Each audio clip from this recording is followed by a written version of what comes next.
In case you missed it, here's Dave and Cheryl's favorite moments of the week. Do you make New Year's resolutions? Is that still a thing? I still sometimes do, but usually I try to make it something that, what is it? They say you should make it smart. It should be attainable, something that you can do, and make sure you get done. I guess if you really want to make a big change, one of the big things they always say too is to write it down. Yeah, so SMART goals: specific, measurable, achievable, relevant, and time-bound, like with a deadline. Well, we have, here we are 3 days into the new year. How you doing with your resolutions? Coming up to New Year's, 37% said they were planning on making some sort of resolution this year. Another 17% said they might. Number one, save money. And yeah, certainly going to be harder to do with inflation the way it is in grocery prices. Mm-hmm. Be healthier in general. I know something I always resolve to do is just, especially after the holidays, for me, not to eat healthier, but eat more vegetables. Like I always try to include a vegetable in every single meal. Eat what? Vegetables. Vegetables. You know the green things on your plate usually?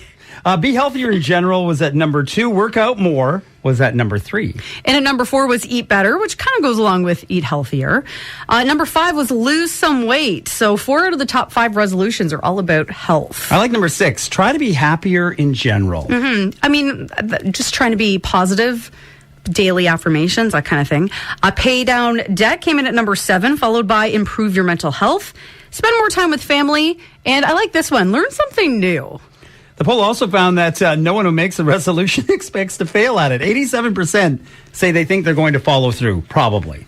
Yeah, I love how they add probably in there on top of it. What was it? I saw a comedian, I forget who it was, tweeted out, I'm going to open up a gym every January and we'll close in mid-February. So then you can tell people that you didn't fail at your resolution, your gym just closed.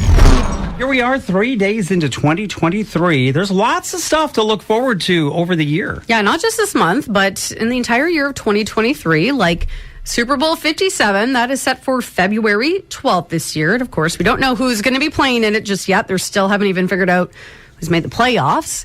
But Rihanna will be the halftime performance. And it'll actually be her first live performance in 5 years because she's launched a makeup and fashion line, I believe. Mm-hmm. So she's been really busy with that lately. Then you get into the NHL playoffs and the Stanley Cup playoffs. Mm-hmm. You've got the Women's World Cup happening this summer in New Zealand and Australia. And Major League Baseball will have some new rules when the season starts in late March, including banning the shift. So when they take all these players and put them over on one side. So they usually they put the shortstop over on the other side of second base. Second baseman goes out in the outfield. And the third baseman's like the only one on the left side. Mm-hmm. So they won't be allowed to do that anymore. There's some new gadgets coming out. Apple and Samsung both have some new phones. And it might be a big year for virtual reality. The new MetaQuest 3 headset from Oculus is coming this fall. PlayStation's also going to introduce one too. And Apple is supposed to unveil its first VR headset sometime this year. Solar eclipse is happening October 14th. You'll be able to see it in some places in the U.S. Everyone else will get a partial eclipse. If you care about the royals, King Charles' coronation, that is set for May 6th. Be lots of pop and circumstance with that. And then, of course, there's a lot of controversy right now because former Prince Harry, he's got a new book coming out called Spare. I think he's still called Prince, isn't he? I think he still has the title. He just has sort of advocated the rest of some of the rules. I forget how that all works, but he's got a book coming out and he's got some interviews that are already raising some eyebrows across the pond. Another series, I think, potential, like another documentary type series. But I guess he's been trying to, they say, mend fences. Well, because he misses his brother and his dad. It hasn't gone so well from what I've read. A bunch of big TV shows are coming back this year. Season 4 of You on Netflix next month. The Mandalorian, looking forward to that. Yellow Jackets, they both come out in March. And fresh episodes of Ted Lasso and Succession at some point this year, too. And there are some big movies in the next few months. Magic Mike's Last Dance. I thought that last one was The Last Dance. Nope, one more. There's a new Ant-Man movie and a new John Wick movie in March. Still trying to avenge his dog's death, I guess, and his wife's death. The spring and summer, there's Guardians of the Galaxy Volume 3. Looking forward to that. The live-action Little Mermaid. A 10th Fast and Furious movie. New Indiana Jones, another Mission Impossible, and also Christopher Nolan's atomic bomb epic called Oppenheimer comes out in July. Then this fall, there's a new Exorcist movie, a Hunger Games prequel, And in December, Timothy Chalamet will make his debut as a young Willy Wonka. And Jason Momoa is back in Aquaman and the Lost Kingdom. Just a few of the things coming up. And now it's time for 1, 2, 3, 4. It's random. Is that a fact? 4 random facts. There are 38,864 golf courses in the world. The U.S. has the most with around 17,000. Japan has the second most with more than 3,000. Interesting. Hey, have you ever wondered where the sound of a Star Wars lightsaber actually came from? Yeah, not from, making it with your mouth. It was actually created by pairing together the sound of an idle film projector and the buzz from an old TV set. Isn't that interesting? I love those types of stories of how they create those old sound effects. It's like War of the Worlds, the original radio broadcast back when. The sound of the alien ship opening. Do you know how they created that? Was that like a can or something? They went into a bathroom with the biggest mason jar they could find that was a little bit rusty on top, mic'd it up, and unscrewed the top, and it made the sound of the UFO opening. You know this? The average lifespan of a Major League Baseball is 7 pitches. Well, you think about it, they foul so many of them off. And then if they get scuffed up, then they throw them out. Don't last long. And finally, the first 3 movies ever released on VHS were The Sound of Music, Patton, and MASH. The first movie released on DVD was Twister. And the first Blu-rays included 50 First Dates and Hitch. There's your 4 random facts. Today's 1, 2, 3, 4. 4. So random. Random. Give the public the facts. 4 random facts. The Masters Golf Tournament, always such a big deal, of course. Well, what if you got an invitation to it and you weren't supposed to? A guy by the name of Scott Stallings recently received an invitation to the Masters. And the Georgia resident will most likely be there, but not to play now.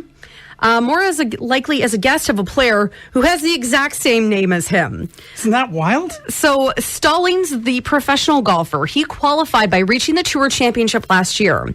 But what he didn't realize is that there was another Scott Stallings, and he's the one who received his official invitation from the Masters in the mail. And he didn't know this until the other Scott reached out to him, and apparently they live pretty similar lives. And that's pretty wild. Yeah, so that's why things got all mixed up, is because they have some very similar things. He wrote him and said, "Hi, Scott. My name is Scott Stallings as well. I'm from Georgia.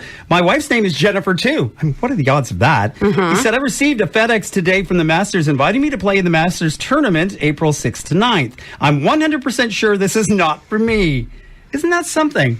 So apparently Scott, the professional golfer, he's been waiting to get his invitation in the mail because they send it out about a week before Christmas. And then he was kind of surprised that it never showed up because, they thought this would be something they'd celebrate over the holidays and have the official invitation. It, as you said, it comes in FedEx. Beautiful package that you get with a letter and everything so you can frame it, right? Well, the golfer thought his wife maybe was doing something for Christmas and maybe had put it aside and was going to do something bigger. Nope. That was not the case. Went to the wrong guy. Yeah. So Instagram solved the mystery of the 2 Stallings. One of them is from one area in Georgia. The other, the 3-time PGA Tour winner, is from Tennessee. This is actually his 3rd trip to the Masters. But I believe the other Scott is now going to be inviting the PGA Tour golf Scott, the other Scott, to come out to the tournament so that they can meet. And he's going to take him out for dinner. He said it sounds like him and his wife. So get him tickets for the tournament and everything. The 2 Scotts and the 2 Jennifers will be hanging out together. How weird is that? Oh my God! If they look similar, like my mind's going to be blown. First, a little bit of law and disorder and how technology took down a car thief. Yes, because this guy couldn't get away with stealing a car without, his playlist for stealing cars. 2 guys apparently jumped this woman in Pittsburgh last month, took her keys and stole her car. Now, police were able to track down the vehicle a few hours later, but the carjackers ran off before they could be caught. Well, when the woman got her vehicle back, she noticed something strange. Her car's computer notified her that a device had been connected via Bluetooth, and it was called Daryl's iPhone. In case you didn't know, she didn't know a Daryl. Daryl was one of the guys who stole the car, and apparently he couldn't resist connecting his phone via Bluetooth to rock out to his tunes while stealing cars. Police were able to figure it all out from there. Hey, some burglars broke into homes looking for, jewelry, and some break in for electronics. How about this one? A 23-year-old man in California was arrested after police say he broke into an elderly woman's home, rummaged around picking stuff out, including a small portable vacuum cleaner, and running off with it. All he wanted was a vacuum. Police later found parts of the vacuum scattered outside. Unclear why the thief, took it apart. Maybe just wanted one single attachment. A couple hours later, the police tracked the guy down. He still had one of the attachments on him. Unclear which one that was. He's been hit with multiple charges. Like, was it one of those Dysons? He wanted the attachment for his dog, for the dog fur? I know you have that for your We do your have dog. that, actually. Unclear on what the attachment was. He's now in jail. And in our final law and disorder story, I don't know about you, but if I was looking to get a tattoo, the local McDonald's would probably not be my first thought. But that's what happened down in South Carolina. A man there has pled guilty to tattooing a minor inside a McDonald's. Another tattoo artist, and somebody talked about it. You could say he got a McTap. You know what I mean? I don't know. I've seen a lot of stuff in Orange County, but as far as that, shocked. It's ridiculous for the people who's doing it, for the people who's letting it happen. It takes away from us people who's worked hard to actually do that. For the next person that comes in there, what if your kid came in there and got something on him, just by eating his food on the table? When you have a tattoo, you bleed, and blood gets on the tables. People go in there and eat. Very unsanitary. A drive-thru customer actually spotted it going on and alerted the restaurant. They got a hold of police from there. Guy was already on probation for assault and battery, so he's looking at some heavy charges. I would like a pack of chicken nuggets. Would you like, instead of asking for hot apple pie, would you like a tattoo on the side? A McTat, as he said. So right before I opened up the mics, I just took a long drink of water because this story is trying to maybe inspire all of us to drink more and stay hydrated. Yeah, there was a new study recently published in a medical journal called The Lancet, and it looked at just how important it is to stay hydrated. And the biggest stat they found was that middle-aged people are 20% more likely to die early if they don't drink enough water. And another stat that might be scary before it kills you, chronically dehydrated dehydration makes you 50% more likely to look old. So is this why, when you watch movies back in the day and people are supposed to be like 40 and they look like they're 20 years older?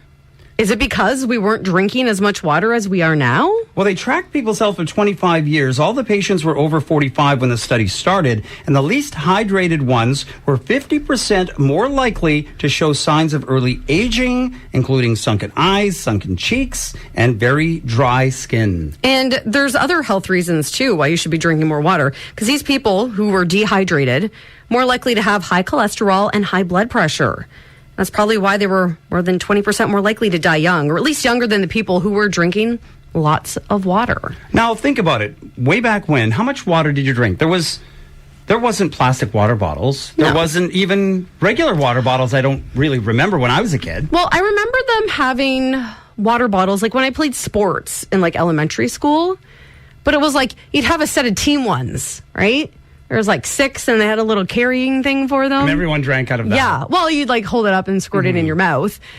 And then I'm also thinking too in elementary school versus like my nephews now, like they have a water bottle that they have to have at school with them and they fill it up. And I believe they have a water fountain in their classroom. I mean, they're in kindergarten still.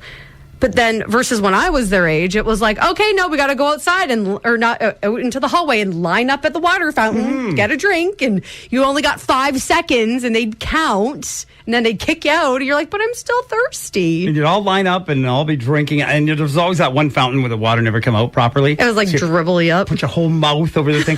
But as a kid, I don't remember drinking a lot of water. I remember drinking pop, but I also remember drinking a lot of Kool-Aid. Or Freshie was the no-name version of Kool-Aid that we were drinking. And juice. Apple juice. Orange juice. And your parents were probably drinking coffee and tea. Coffee and tea. I don't even remember my parents drinking water, really. I'm sure they did here and there, but I don't remember it as a memory of like having water on the table and drinking it with a meal or whatever. No. Versus now I have my emotional support water bottle with me at all times. We have so much water around now, and it just shows the importance of it. And again, that's a 25-year study. Drink up. Have some water.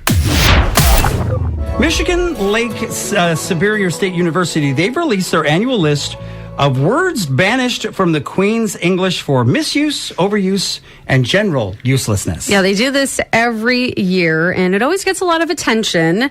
This year's crop is no different. They say these phrases are no longer to be used effective immediately because, they've lost all meaning, really.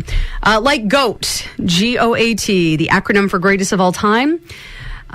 Pretty much people use this for anything. As soon as an athlete looks even semi-good. Oh, he's the GOAT. He's the GOAT. Is he, though? How about quiet quitting?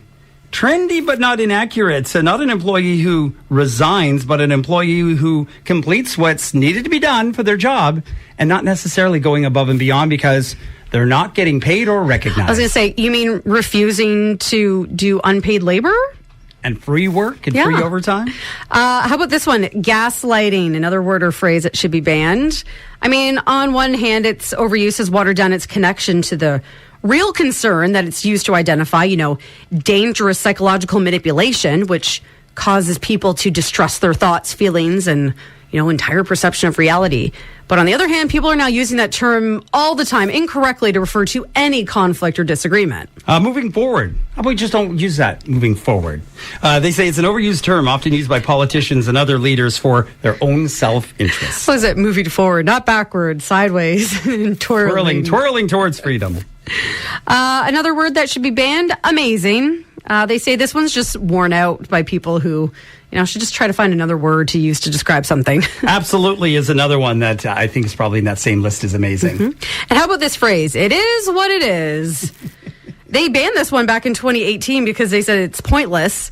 But for some reason, it's made a comeback in 2022. Well, what can you say about that other than it is what it is? You've been listening to Dave and Cheryl's Favorite Moments of the Week.